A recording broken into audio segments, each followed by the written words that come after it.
अब एक और एग्जांपल लेते हैं, ठीक है। इस क्वेश्चन पे ध्यान दीजिएगा।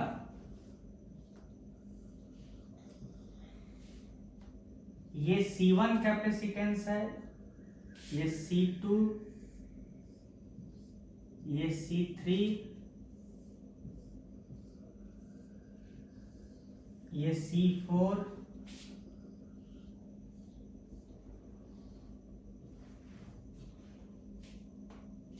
ये C5।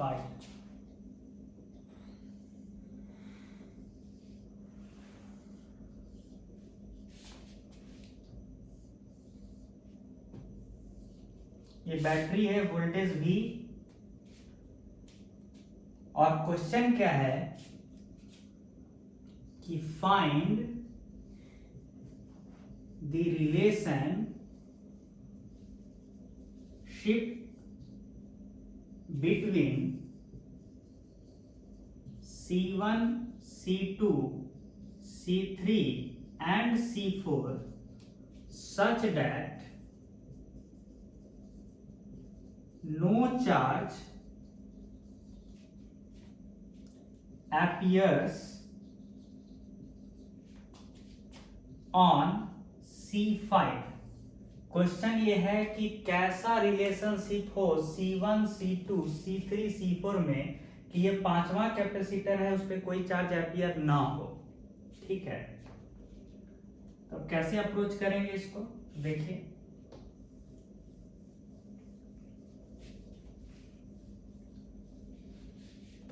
ध्यान दीजिए कि ये तो तभी संभव है ना जब इस पॉइंट का पोटेंशियल और इस पॉइंट का पोटेंशियल सेम हो जाए, तभी ना इस कैपेसिटर पे चार्ज क्या आएगा, जीरो। आपको तो पता है ना, charge on any capacitor is equal to capacitance of that capacitor into potential difference between them. आप चाहते हैं कि चार्ज ऑन फिफ्थ कैपेसिटर आए ही नहीं, तो उसके लिए क्या करना होगा, potential difference across that capacitor should be zero. यानी जिस पोटेंशियल पे ये वाला पॉइंट हो उसी पोटेंशियल पे ये वाला पॉइंट हो, तभी ना कोई पोटेंशियल डिफरेंस नहीं आएगा। तो अगर ये x पोटेंशियल पे है तो ये भी x पे हो, कहने का मतलब, ठीक है। अच्छा, अब आप कह रहे हैं कि इस पे कोई चार्ज एपियर नहीं होगा, ठीक है। नहीं होगा तो फिर यहाँ का पोटेंशियल यहाँ का पोटेंशियल पक्का बराबर होना चाहिए। अब ध्यान दीजिए, तब तो उस केस में C1, C2 सीरीज में है और C3, C4 भी सीरीज में है। तो C1, C2 अगर सीरीज में है तो आपको पता है ना कि सीरीज वाले का इक्विवेलेंट कैपेसिटेंस क्या होता है, C1 C2 by C1 plus C2। मतलब ये जो बैटरी है ऊपर वाले पे इस तरह का प्लस और इस तरह का चार्जेस एपियर होगा। बैटरी क्या करेगा, यहां से कुछ चार्ज को पंप करके यहाँ चार्ज लाएगा, फिर उसी हिसाब से माइनस और यहाँ प्लस एपियर होगा, ठीक है।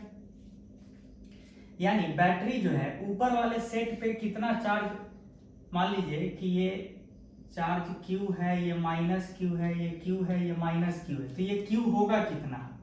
तो ये सिखाया हुआ है कि दोनों सीरीज में है तो दोनों कैपेसिटर पे सेम ही चार्ज एपियर होगा। और कितना होगा, तो Q बराबर दोनों के बदले C equivalent into potential difference, कितना, इस दोनों के साथ जो लगा हुआ पोटेंशियल डिफरेंस है वो भी है। मेरा कहने का मतलब है कि इस बैटरी के साथ ये C1 C2 लगा है ना, अगर देखिए तो ऐसे ये वाला सर्किट देखिए, ये अपने आप में एक कंप्लीट सर्किट है, दिख रहा है। तो ये स्थिति है C1 C2, तो इसके बदले हम क्या यूज कर सकते हैं, इक्विवेलेंट कैपेसिटेंस यूज कर सकते हैं, कितना, C1 C2 by C1 plus C2। तो इस पे कितना चार्ज एपियर होगा इस बैटरी के द्वारा, तो C इक्विवेलेंट इंटू V, ठीक है। सिमिलरली यहाँ पे मान लीजिए Q डैश एपियर हुआ, तो यहाँ माइनस Q डैश होगा, यहाँ प्लस Q डैश, यहाँ माइनस Q डैश, और लॉजिक वही होगा। गौर से देखिए तो ये वाला सर्किट, ये अपने आप में एक सर्किट है, ये ऐसे ऐसे, ये दोनों तो फिर सीरीज में है, ये C3 है, ये C4 है। उसी लॉजिक से Q डैश क्या होगा, C3 C4 by C3 plus C4 into जो इस दोनों के बदले जो इक्विवेलेंट कैपेसिटेंस होगा एक सिंगल कैपेसिटर वो V के साथ तो डायरेक्टली लगा होगा ना, तो सीधे इक्विवेलेंट कैपेसिटेंस इनटू V, ये चार्ज एम्पियर होगा दोनों पे। ये सब डिस्कस हो चुका है पहले, इसीलिए हम डायरेक्टली ये सब लिख रहे हैं। अब आप बताइए कि आपका कंडीशन क्या था कि इस टर्मिनल का पोटेंशियल और इस टर्मिनल का पोटेंशियल सेम होना चाहिए, तो वही सेम करते हैं। एक बात बताइए, अगर लोअर टर्मिनल 0 वोल्टेज पे तो हाईयर टर्मिनल V वोल्ट पे है, ये V वोल्ट पे है अगर हाईयर टर्मिनल, तो ये वाला भी तो V वोल्ट पे है, क्योंकि यहाँ देखिए ये कंडक्टिंग पाथ ये V, उसी तरीके से ये भी V पे होगा। कंडक्टर्स है ना, इक्वी पोटेंशियल V। अगर ये 0 पे है तो ये भी 0 पे, ये भी 0 पे, ठीक है। और ये दोनों को आप बोल रहे हैं सेम पोटेंशियल पे होना चाहिए। अच्छा, तो आप क्या कहना चाह रहे हैं कि V घटे Q बाई C, यहां का पोटेंशियल V है और यहां का पोटेंशियल क्या हो जाएगा, तो V में से हम कितना पोटेंशियल ड्रॉप होगा। देखिए V से आप चालू किए हैं और आप X साइड जा रहे हैं, तो आप बीच रास्ते में कैपेसिटर को क्रॉस करके जा रहे हैं और कैपेसिटर का प्लस टर्मिनल से आप माइनस टर्मिनल पे जा रहे हैं। तो जब आप कैपेसिटर के प्लस टर्मिनल से माइनस टर्मिनल पे जाते हैं तो वोल्टेज बढ़ता नहीं है बल्कि घटता है। तो आप V वोल्टेज से चले थे, तो आप जब X पे पहुंचेगा तो कितना वोल्टेज पे एक्चुअल में जाइएगा, तो V में से घटाना होगा कितना, Q बाई C। तो ये कितना के बराबर है, इस X का। लेकिन उस लॉजिक से फिर यहाँ भी तो वही होना चाहिए कि V से चले और यहाँ जाने के लिए कितना से वोल्टेज घटेगा, minus Q dash by C। और जहां पहुंचे हैं उसका वोल्टेज कितना के बराबर होना चाहिए, सेम ही होना चाहिए। अगर सेम है, अगर ये दोनों सेम है, देखिए, तो तब तो this implies that Q by C बराबर Q dash by C। Sorry, ये C1 है ऊपर वाला, नीचे वाला C3 है, तो Q बाई C1 बराबर Q dash by C3।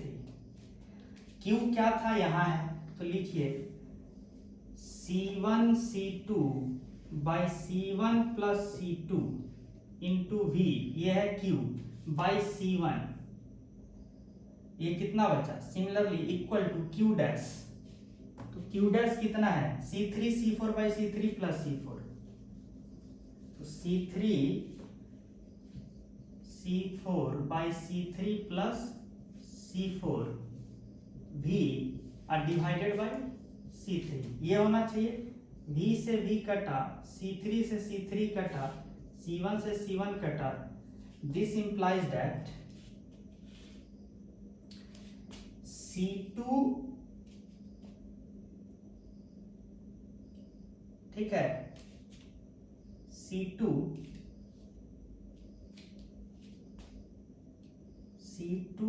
Into C3 plus, इसको ऐसे लिख लीजिए, दिस इंप्लाइज दैट, इसको पलट दीजिए, C1 plus C2 by C2 बराबर C3 plus C4 by C4 होना चाहिए कि नहीं। बस दोनों तरफ का न्यूमरेटर डिनोमिनेटर को पलट दिए तो ये क्या हो जाएगा, C1 बाई C2 प्लस 1 बराबर C3 बाई C4 प्लस 1।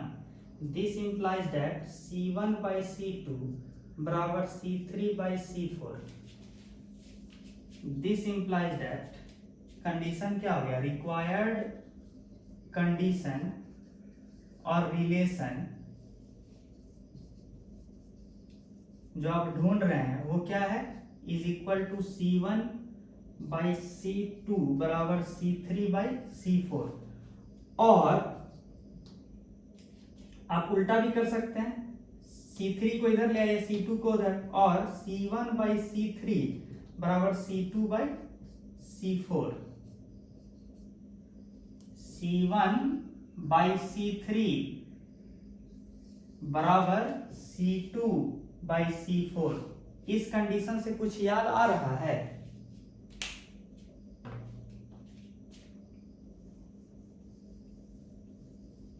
इस कंडीशन से कुछ याद आ रहा है?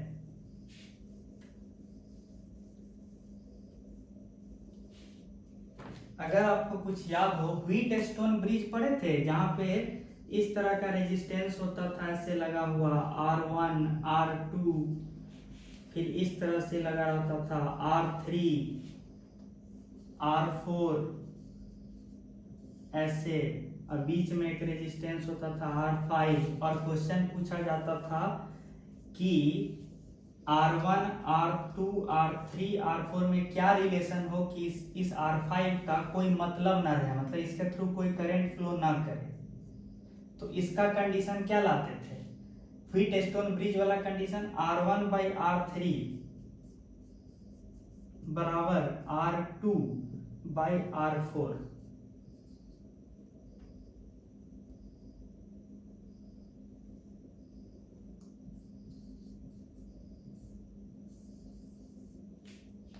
R2/R4, बिल्कुल यही कंडीशन यहाँ पे भी आया, देख लीजिए C1/C3 बराबर C2/C4।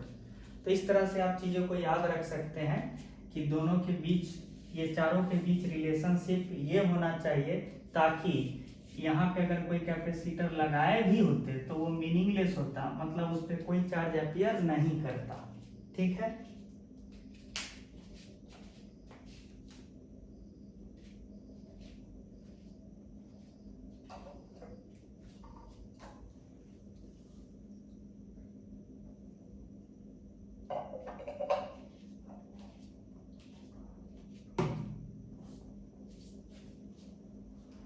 अब आगे बढ़ा जाए।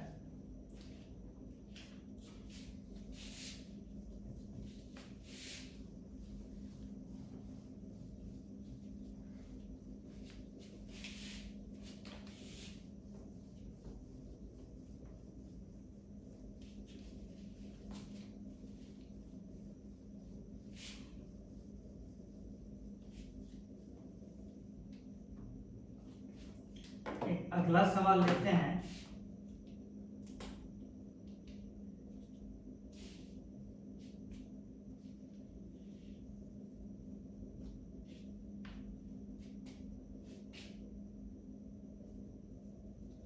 अगला सवाल का फिगर बनाया जाए। फिगर है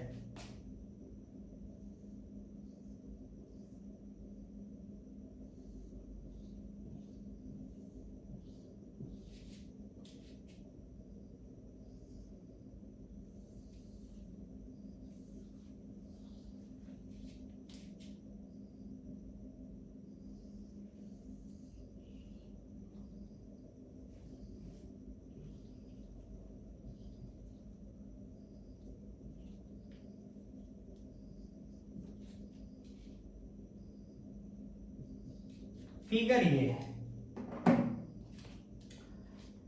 फिगर ये है, और क्वेश्चन है कि फाइंड इक्विवेलेंट कैपेसिटेंस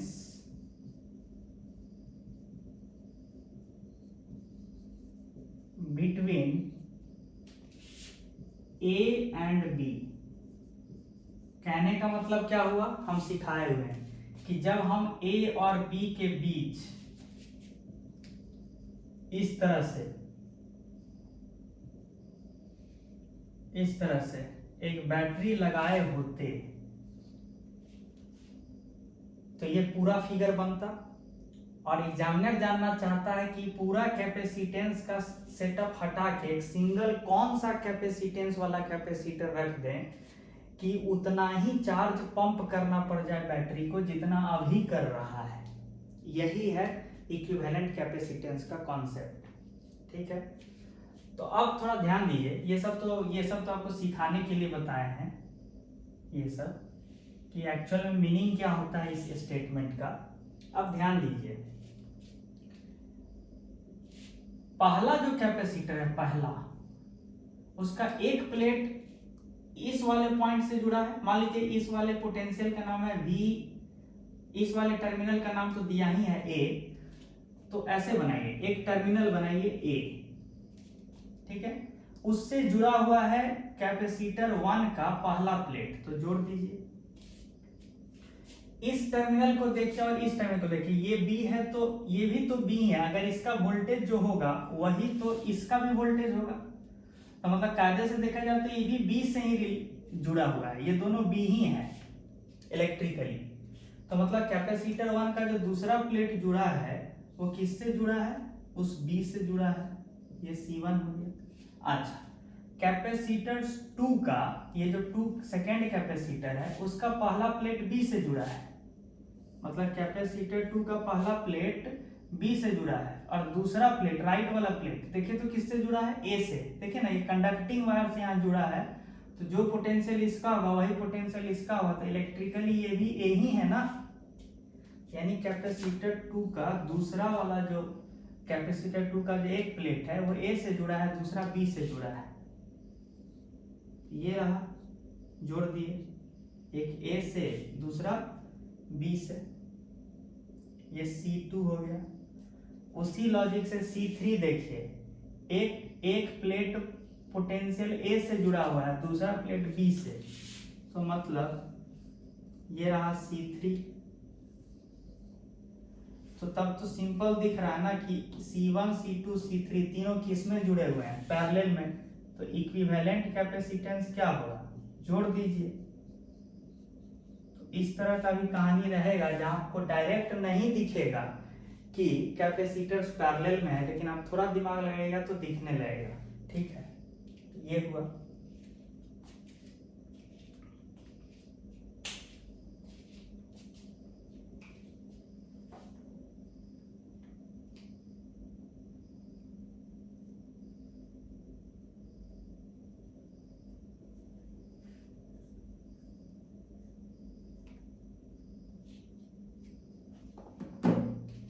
अब अगले सवाल की ओर जाते हैं।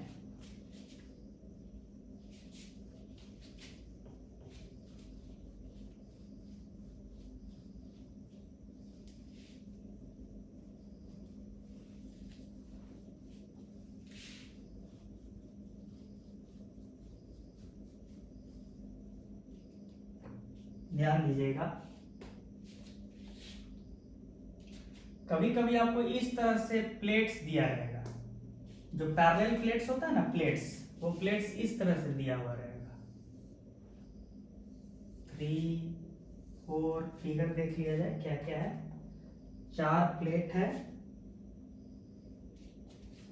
और दूसरा टर्मिनल और लास्ट टर्मिनल को इस तरह से, दूसरा वाले को A से और लास्ट वाले को B से, और पहला और तीसरा को इस तरह से कंडक्टिंग वायर से। थोड़ा फिंगर अच्छे से बना दे तब दिखाई देगा। किया क्या है कि ये 1 2 3 4 मेटालिक प्लेट्स है, ठीक है। तो पहला मेटालिक प्लेट और तीसरा मेटालिक प्लेट को कंडक्टिंग वायर से जोड़ दिया है, ठीक है, और दूसरा मेटालिक प्लेट को पोटेंशियल A से जुड़े हुए हैं, और लास्ट मेटालिक प्लेट को पोटेंशियल B से जुड़े हुए हैं, ठीक है। मतलब शॉर्ट में ऐसे कहिए ना कि यहाँ पे हम क्या लगाने वाले हैं, बैटरी। ये सब दिखाएगा नहीं, सिंपल बस टर्मिनल दिखा के छोड़ देगा एग्जामिनर, ठीक है। तो क्वेश्चन है कि find equivalent capacitance between A and B,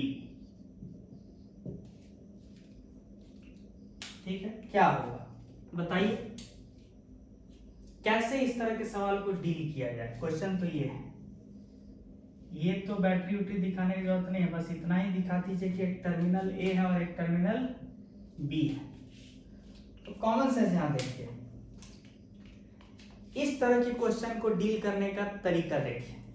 यहाँ पे कितने कैपेसिटेंस दिख रहे हैं?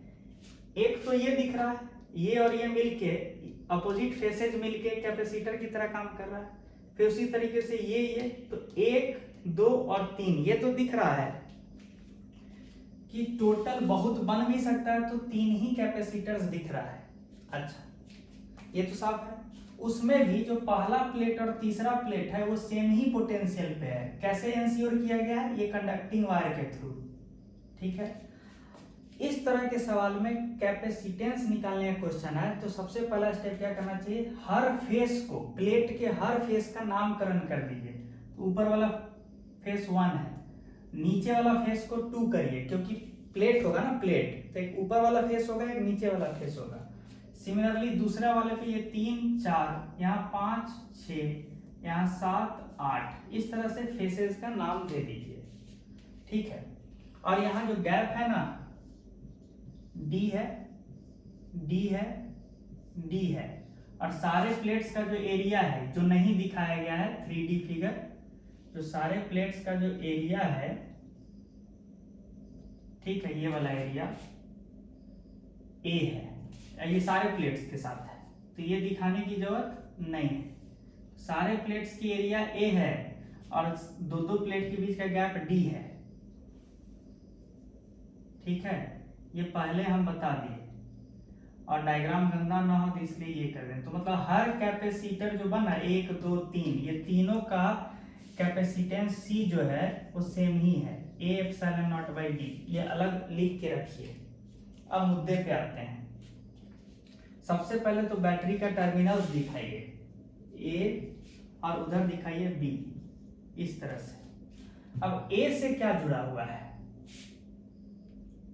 ये तो साफ दिख रहा है कि A से तो चौथा फेस तो जुड़ा है ना भाई, A पोटेंशियल से तो कैपेसिटर का चौथा तीसरा दोनों जुड़ा है, तो चौथा जुड़ा है, तो चौथा दिखा दिए।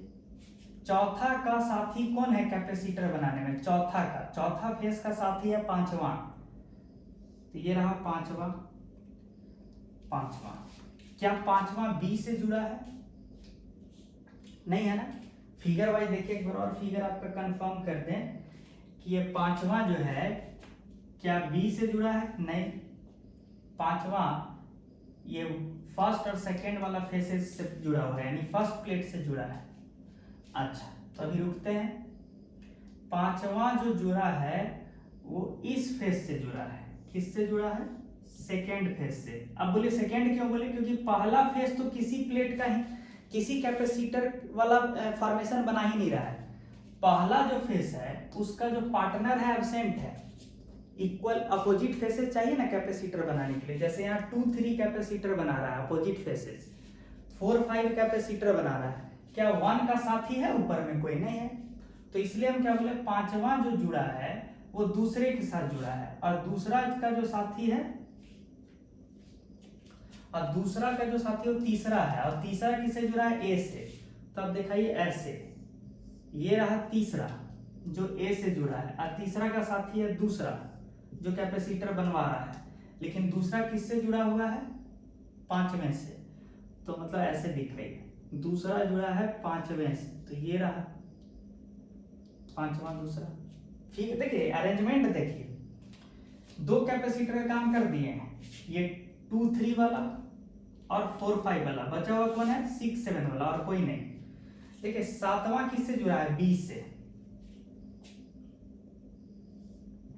B से जोड़ दीजिए 7वां, और इसका साथी छठा किससे जुड़ा है?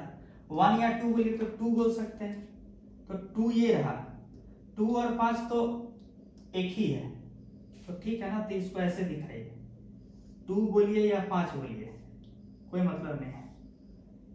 छठा ये है, ऐसे भी देख सकते हैं। छठा और 5वां फेस तो एक ही प्लेट का है ना, 2 साइड, तो एक प्लेट तो एक ही पोटेंशियल पे रहेगा ना, तो 5वां साइड और 5वां फेस और छठा फेस एक ही पोटेंशियल पे है, देखिए, और फिर दूसरा फेस भी उसी पोटेंशियल पे है। तो ये हो गया फिगर, ये था C, ये था C, ये था C, ये दोनों मिलके पैरेलल, तो 2C है सीरीज में C के साथ, तो 2C into C by 2C plus C, यानी कितना हो जाएगा? 2c/3, यानी आंसर क्या हो जाएगा 2c के बदले a epsilon not by D divided by 3।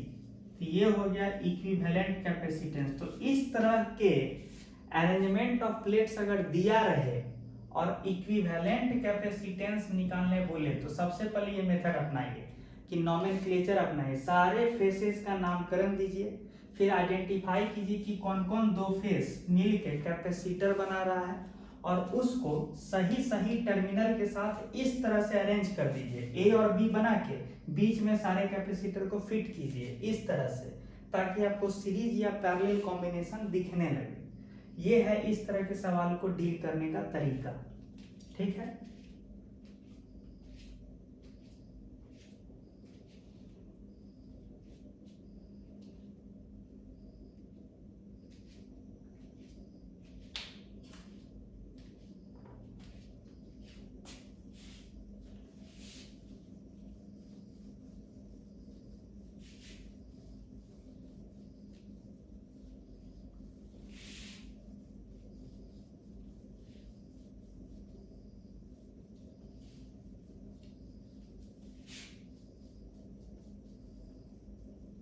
इस तरह का अगर आप कहेंगे तो एक आध सवाल और बना लिया जाए, एक आध सवाल और बनाते हैं।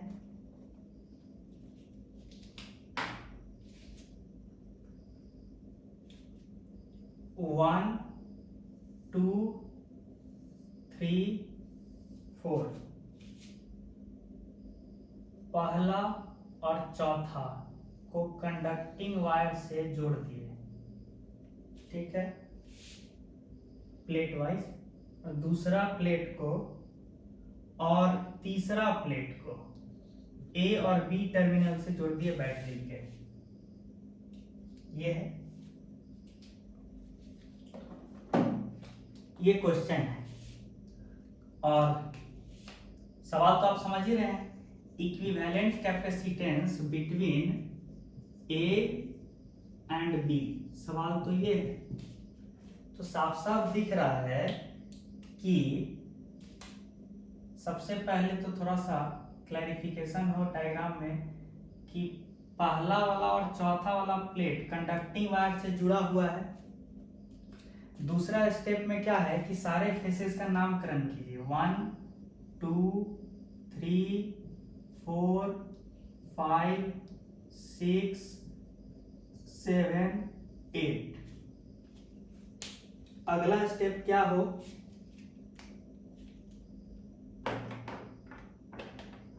बताइए अगला स्टेप क्या हो, टर्मिनल बनाइए, टर्मिनल ए और इधर क्या है टर्मिनल बी। अब आप बताइए कि ए से तो डायरेक्ट चौथा जुड़ा हुआ है, चौथा का साथी पांचवा किससे जुड़ा हुआ है, बी से, चौथा का साथी पांचवा है और वो सीधे बी से जुड़ा है, तो दिखा दे ये रहा बी से, एक तो इसी दिख गया ए और बी। अच्छा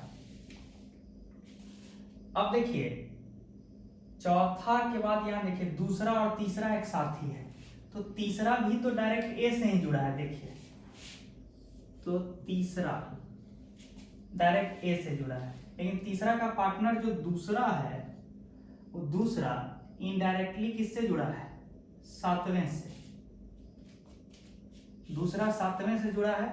अच्छा सिमिलरली छठा सातवां साथी है, तो छठा तो डायरेक्टली बी से जुड़ा हुआ है, तो छठा डायरेक्टली बी से दिखाई, ये रहा छठा, और छठा का पार्टनर है ये सातवां, लेकिन सातवां किससे जुड़ा हुआ है, दूसरे से, सातवां किससे जुड़ा हुआ है, दूसरे से। देखिए मैं रिपीट करता हूं, चौथा पांचवा एक पेयर बना रहा है, उस पे अटैक किए, चौथा सीधे सीधे ए टर्मिनल से जुड़ा है, जोड़ दिए, पांचवा बी से जुड़ा है, जोड़ दिए, एक पेयर खत्म, और तो बस दो ही ना बचा, ऊपर और नीचे वाला ही ना कैपेसिटर बचा। अब ध्यान दीजिए सिमिलरली ये दूसरा तीसरा जो प्लेट है उसमें तीसरा जो है तो डायरेक्टली ए से कनेक्टेड है, तो देखिए तीसरा को डायरेक्टली ए से कनेक्ट किए, इन तीसरा का साथी जो दूसरा है वो दूसरा जो है सातवें से कनेक्टेड है, ठीक है, तो दूसरा को सातवें से जोड़ दिए, लेकिन सातवां का साथी छठा है, तो सातवां का साथी छठा, लेकिन छठा एक्चुअल में बी से जुड़ा हुआ है, जोड़ दिए। तो ऐसे भी देख सकते हैं ना, एकदम ये हो गया लमसम। तो अब क्या 100 का कैपेसिटेंस अगर C है, एक्चुअल में आपको एग्जामिनर देगा गैप और एरिया, ये इस तरह का सिचुएशन, ये समझ में आना चाहिए। ये तो हर एक पेयर जो है, जो कैपेसिटर बन रहा है, उसका कैपेसिटेंस क्या है, A epsilon not by D. मतलब ये जो C है ये एप्सिलॉन नॉट बाई डी है। तो पहले इक्विवेलेंट निकालिए ना, ये C और ये C मिलके क्या होगा, C into C divided by C plus C, यानी C/2 और C, यानी ऐसे बनाइए, ऊपर वाला C और नीचे वाला दोनों सीरीज में है, उसके बदले ये बनेगा C/2, और ये टर्मिनल है A, ये टर्मिनल है B, यही हुआ ना।